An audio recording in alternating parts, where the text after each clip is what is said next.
अहंकार का अंत है भगवान नृसिंह और प्रहलाद की कहानी। बहुत समय पहले की बात है। एक बहुत शक्तिशाली राजा था जिसका नाम हिरण्यकश्यप था। उसे अपनी शक्ति पर बहुत घमंड था। उसने ब्रह्मा जी को प्रसन्न करने के लिए कठोर तपस्या की और एक अनोखा वरदान मांगा। उसने मांगा कि वो न दिन में मरे, न रात में, न घर के अंदर, न बाहर, और उसे न कोई इंसान मार सके, न कोई जानवर। वरदान मिलने के बाद हिरण्यकश्यप का अहंकार 7वें आसमान पर पहुंच गया। उसने अपने राज्य में ढिंढोरा पिटवा दिया कि अब से कोई भी भगवान की पूजा नहीं करेगा। उसने आदेश दिया, मैं ही भगवान हूँ, सब केवल मेरा नाम जपेंगे। लोग डर के मारे उसकी बात मानने लगे और राज्य में हर जगह केवल उसकी मूर्तियां लगने लगीं।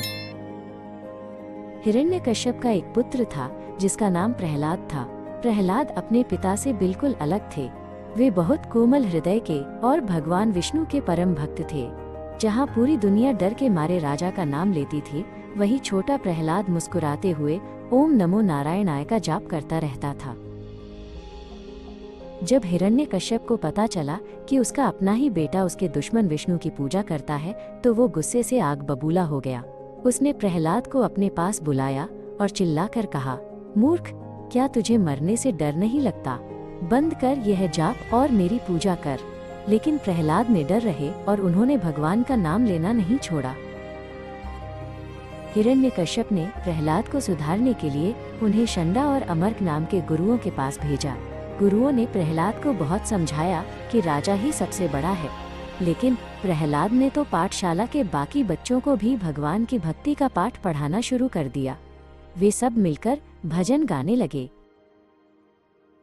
राजा ने प्रहलाद को डराने के लिए कई कोशिशें की। एक दिन उसने प्रहलाद को एक विशाल और पागल हाथी के रास्ते में खड़ा करवा दिया।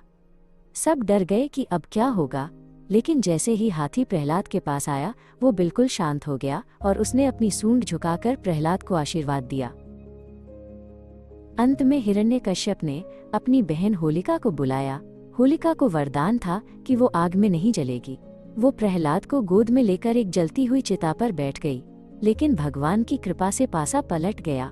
होलिका जलकर राख हो गई, लेकिन आग ने प्रहलाद का एक बाल भी बांका नहीं किया। क्रोधित हिरण्यकश्यप ने प्रहलाद को महल के एक खंभे के पास खड़ा किया और चिल्लाया, कहाँ है तेरा विष्णु? क्या वो इस पत्थर के खंभे में भी है? प्रहलाद ने पूरे विश्वास के साथ कहा, हाँ पिताजी, वह इस खंभे में भी है और कण कण में भी। यह सुनकर राजा ने अपनी गदा से खंभे पर जोरदार प्रहार किया। अचानक वह खंभा फट गया और उसमें से भगवान नृसिंह प्रकट हुए। उनका शरीर आधा शेर का और आधा मनुष्य का था।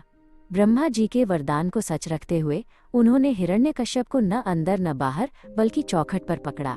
उन्होंने उसे अपनी जांघों पर लिटाया और शाम के समय उसका अंत कर दिया। अधर्म का नाश हुआ और बुराई पर अच्छाई की जीत हुई।